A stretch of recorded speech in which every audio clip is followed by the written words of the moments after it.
SaaS founders, if you're struggling to scale past 2 million a year, then this is for you. Often we think, man, we need more sales reps in order to bang the phones, in order to do the work to generate the high intent, top of the market leads. And hey, that does work, but it's not the most efficient way to scale. So I'm just going to break down what to do instead of hiring more. I'm going to simplify it down to the top 3 marketing tactics for scaling from that 1 to 2 million ARR mark to the past 5 mark. What are they?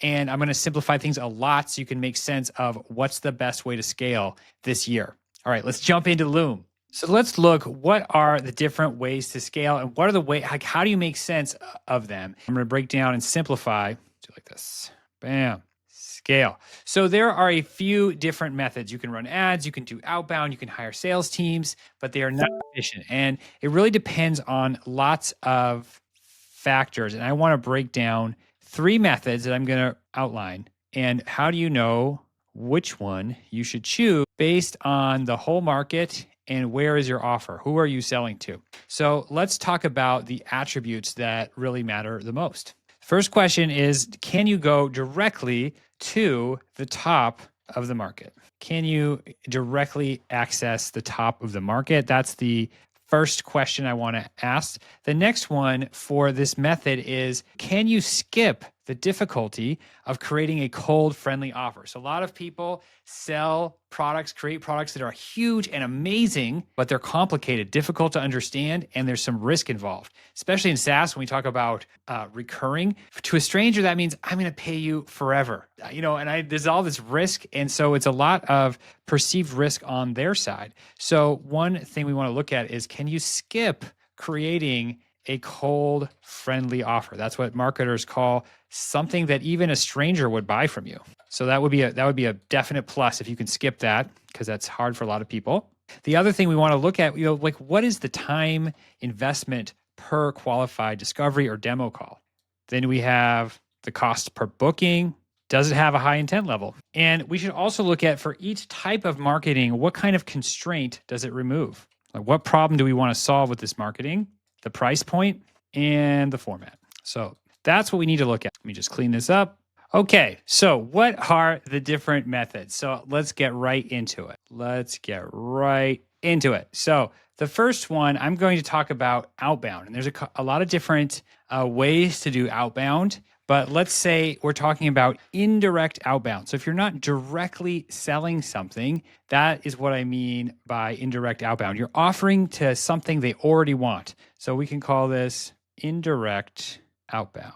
Some examples of indirect outbound could be you invite people to an event. I know companies have scaled to 10 million from just running events and inviting the right people and then selling them afterward, building their relationships. You can do podcasting to get in front of the right people that are difficult to reach. You can ask for people to contribute to an article or a study that you're doing, and then you have to actually do it. And that can, be great ways to get in front of the right people. And it becomes like, just generating these great moments and great opportunities for like that elevator pitch moment where you have some time and you're building relationships with the people that are the top in your market. That is an amazing thing you can do with outbound. And so indirect outbound is a great way to get started. Let's look at it. So you can go directly to the top of the market. Fantastic. Because it's indirect, you do not have to offer them your big solution, your big consulting package, your big SaaS subscription for your super high-end B2B solution. You can just talk to them. So you can skip this very difficult thing. Here is where the downsides come, though. How much time does it take per qualified discovery call? It depends on the method that you're doing. I was just working with a client and we were looking at our numbers and we were saying, man, even in this campaign that's killing it, it's taking like an hour of work per time we generate one of these calls. So with different, wrong fits and whatnot. And that's just how it is. You'll get a higher response rate, but people are less qualified. And why is that? Is because If you're doing outbound, you have no idea if they woke up today and said, I want to buy the solution. Maybe they do, but it's next year, or they definitely don't now because it just got burned. So that is downside of this.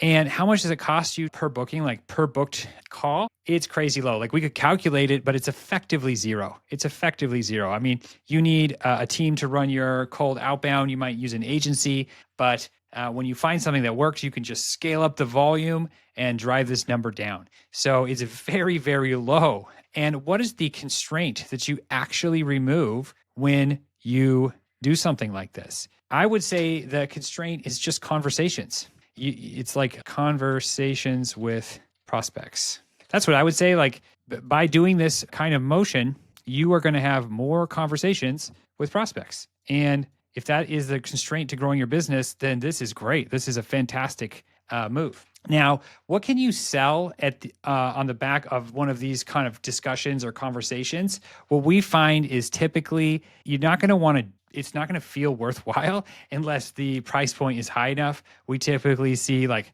between 5 and 50K is a great number for what you can do with these calls. And what are you able to sell in these situations? You can typically sell the most complicated, difficult things. So this works for big contracts and retainers. So contracts, retainers. Okay, so what else can we do? The next thing I would like to talk about is paid marketing. So you can do paid marketing, and there's so many ways to do paid marketing. There are, I mean, you can do complicated retargeting strategy. You could do Google ads. You can do AI SEO. You can do LinkedIn account-based marketing and just try and like take your clay list and try and advertise to those top people. You can do call application funnels. You could do low ticket. You could do so many different things. And they all differ in complexity. And I think what's really key is that if you're at this scale, if you're already doing $1 million or $2 million, but you're not doing 10, 20, 50, then that you should aim for simpler things. You want your success to depend on as few variables as possible. And one of the things that I really think is extremely appropriate at this scale is what we would call an application funnel. You're just getting people to book calls with your BDRs, with your existing BDRs. So instead of having them do work and drum up the business, you're going to run paid ads to just fill up their calendars. This is very doable, and it only depends on one thing, is making your cold-friendly offer make sense. And so that's where a lot of SaaS companies, they're really good at product, they're good at PLG, they're good at getting wedges in there and like increasing the value to the customer over time. But often this is where they struggle. Also, it's where consultants struggle, is like, how do I make a dead simple cold-friendly offer that strangers are going to say yes to? So that is kind of what is the challenge here. So again, what are we talking about? We're talking about what I would call a call application funnel. So you're booking calls. You're saying, hey, book a call and apply. We'll just call it call application ads, okay? So what is good about it, obviously, is you can still go right to the top of the market. Time investment per qualified lead. Here's where it really shines. Nothing. Compared to this, it's practically nothing. But then how much does it cost per booking? This varies based on your industry. And obviously, if you're going at like the Fortune 50, it's going to be higher, right? And if you're super specialized sub niche within the Fortune 50, it could be up to like 5K per call. But let's just say for most B2B folks out there, we're looking at like $250 to $500 a booked call, you could say. And somehow it's there's a range. There's a range for your industry, and you can look it up, and it's probably going to be within that range. Okay, so then what is the intent level? Here is where it really shines. The intent level is super high. You can make an offer with the ad and say, hey, do you want this outcome? Book a call. The people that are on that call spending their precious time, they want to buy. That means you're going to have shorter sales cycles, so they're easier to close. We always see this, that if you compare the sales cycle length from your ads funnel versus your outbound and email and LinkedIn, it's always faster because you're selecting people who said they wanted to solve that problem right now. And it removes a different constraint. So if you already have enough conversations, it's not like you can't meet customers, but you wish you didn't have to spend so much time drumming up the business, hiring salespeople to do it. What it does is it removes the constraint of having qualified sales calls per per week. If you just want to up the volume, and that's like time, it's removing time. So you can just fill the folks' calendar. Now, when you're doing a call application funnel, you're going to make a different offer that relates to your main business that's cold friendly. So typically you want the price point just to cover cost of delivery and the customer. I mean, it's a good strategy to just break even, and then you can upsell them, continue the relationship, or make a small profit on the front. So what we're seeing works here is you can do anywhere from the same size, but it's more like 5 to 25K is what we're looking at here. 5 to 25K. And the format could be all different kinds of all different sorts, but what we really are focusing on is like fixed project length. So that means you're getting them an outcome in a specific short amount of time for a specific amount of money that's not recurring. This is a great way to get things moving. For SaaS, it can be, depending on the level of SaaS, it could be a pilot, it could be a project to get from A to B. For consulting, instead of your like retainer where you work with an enterprise over the year to achieve a huge outcome, it's a specific transformation in a short amount of time that's like a one-time fee. And we find for the right businesses, 25K, you can often get signed without, extensive approvals and complex processes. So that's kind of where that is a sweet spot there. Okay. And then the other one that is really interesting for the right type of business is what I call low ticket to high ticket. And low ticket there's two parts of it if you're not familiar. Usually what it is you're going to sell something. This is like the first product. And it's not very expensive. And because of that, it's very cheap and easy to advertise. And then you are going to upsell repeatedly, many times. Upsell repeatedly, and that is how you get a little bit more revenue, and that helps you cover the cost of your ads. So if you can sell a lower cost product and then upsell repeatedly, you can have all those proceeds fund your advertising and cut the cost to acquire a customer. And it's kind of magic when it works, but it's a lot of effort to get it working. It's not as simple and straightforward. And eventually what you want to do is sell people on your back end offer. That's the whole point of this is for it to really work, you have to sell people on your back end offer. So let's add this one as very popular. Let's add this one in as well as an option. Low ticket. Let's call it low ticket to back end. Okay. Now, can you sell directly to the top of the market? I would say kind of. It's not as easy to find something that's low ticket and attractive to a wide enough market for this thing to work. So it's a little bit less effective. So I'm going to just say sort of. Can you skip a cold friendly offer? I would say no. You still have to find something that strangers will buy, but it's easier. This is easier, obviously, because it's cheaper. They're taking less of a risk to buy a cheap, low ticket thing. So that makes it easier to come up with something that works. And what's the time invested per discovery call? We could say the same thing. It's sort of close to zero, but this is the winner. This is definitely better than this one because you have to nurture these people and stay in contact with them and they have to consume all this stuff before they're ready to check you out. They want to use what they bought first. So it is not as easy as a call application funnel. Now, what is the cost per booking? Okay, I'm just going to simplify things a lot. So it's sort of, if you do this right, whatever you're paying right now, if you build the whole machine properly, you could pay 70% less. That is what the absolute best you can do is usually 70% cheaper than the other methods. Is the intent level high? Yes, it's high, but again, I'm going to give the crown here for call application because you don't have to be super invested to spend like $10 or $97 on some guide for your problem. The intent level is not as high as I'm going to spend an hour with you and I know I'm talking to a salesperson. So does it remove the same constraint? No, it's not. It's not the same. So the call application funnel removes a different constraint. It removes the cash flow constraint. That's why it's so kind of magic, is it does remove the cash flow because in this game, you're buying calls with the call application funnel, you're buying phone calls basically for your sales team, for yourself, and then you need to close some deals to cover the cost of those calls. Well, in this one, you've kind of removed the cash flow constraint by making them so cheap. And that's amazing. But if cash isn't your constraint, this is harder.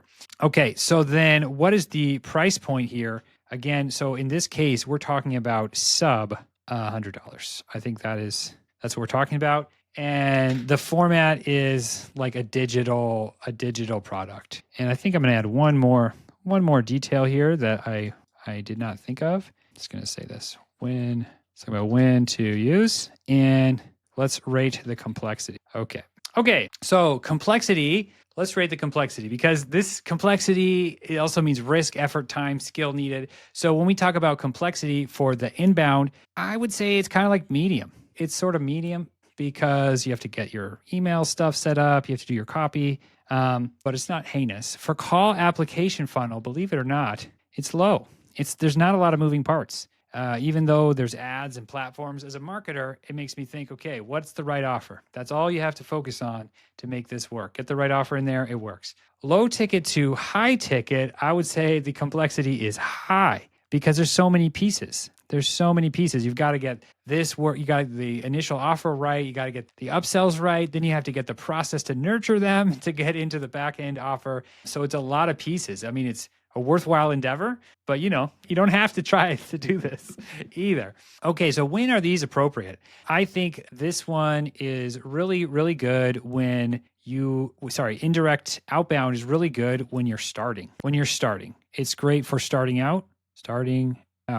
For building your business, it's fantastic. It's the lowest cost to get started. And just because it's best to use when you're starting out doesn't mean you stop using it later. Keep it going. Keep all these revenue driving channels going. It's just not the easiest way to scale up for most people most of the time.